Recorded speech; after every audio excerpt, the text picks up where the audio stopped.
दोस्तों, आज मैं अरस्तू पे पार्ट 7 वीडियो बना रही हूँ जो अरस्तू के संविधान संबंधी विचार पर है।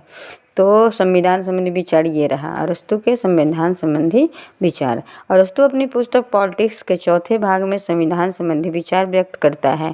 अरस्तू के अनुसार नागरिकता का अर्थ राज्य सत्ता में भाग लेना अर्थात राज्य के नीति निर्धारण एवं नागरिक कार्यों में भाग लेने का अधिकार है। यह अधिकार किन्हें और किस रूप में मिलना चाहिए, इसका उत्तर अपनी संविधान विषयक धारणा में दिया है। अरस्तू के अनुसार संविधान या पॉलिटिक्स राज्य का ऐसा संगठन है जिसका संबंध सामान्यतः राज्य के पदों के निर्धारण से है और विशेषकर ऐसे पद के निर्धारण से है जो संबंध राजनीतिक मामलों में सर्वोच्च हो। इस परिभाषा का विश्लेषण करने पर संविधान के संबंध में ये बातें सामने आती हैं। संविधान राज्य द्वारा इसके पदों का संगठन है। संविधान द्वारा ही सर्वोत्तम सत्ता के निवास को निर्धारित किया जाता है। संविधान यह भी स्पष्ट करता है कि राज्य किस लक्ष्य की ओर उन्मुख है। राज्य के लिए संविधान अति आवश्यक है। इसी के आधार पर राज्य का निर्माण अथवा अंत होता है। राज्य का सारा अथवा अति आवश्यक आधार संविधान होता है और संविधान में परिवर्तन के साथ राज्य का रूप बदल जाता है। राज्य, संविधान और दल में एकरूपता। अरस्तू की संविधान संबंधी धारणा के सर्व प्रमुख विशेषता उसके द्वारा राज्य, संविधान और दल को एकरूप मान लेना है। वर्तमान परिस्थितियों में अरस्तू की धारणा अनुचित प्रतीत हो सकती है, किंतु तत्कालीन यूनान की परिस्थितियों में इसे देखने पर यह नितांत सही प्रतीत होती है।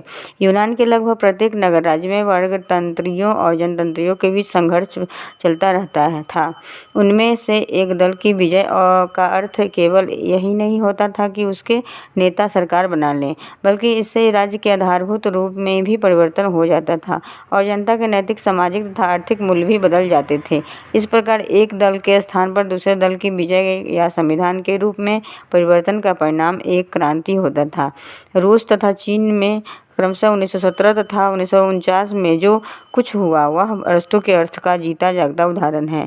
इन राज्यों में सत्ता परिवर्तन का परिणाम राज्य के ढांचे के आधारभूत परिवर्तन के रूप में हुआ। राज्यों, संविधानों का वर्गीकरण।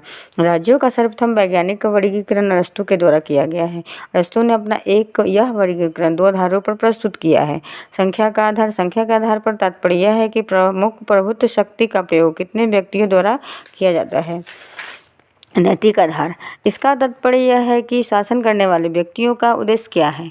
एक व्यक्ति का शासन जब सामान्य हित में कार्य करता है तो उसे राजतंत्र कहते हैं, किंतु जब शासन केवल अपने ही हितों की दृष्टि में रखते हुए शासन शक्ति का प्रयोग करने लगता है तो वह निरंकुश तंत्र या अतातयिन तंत्र में परिणत हो जाता है।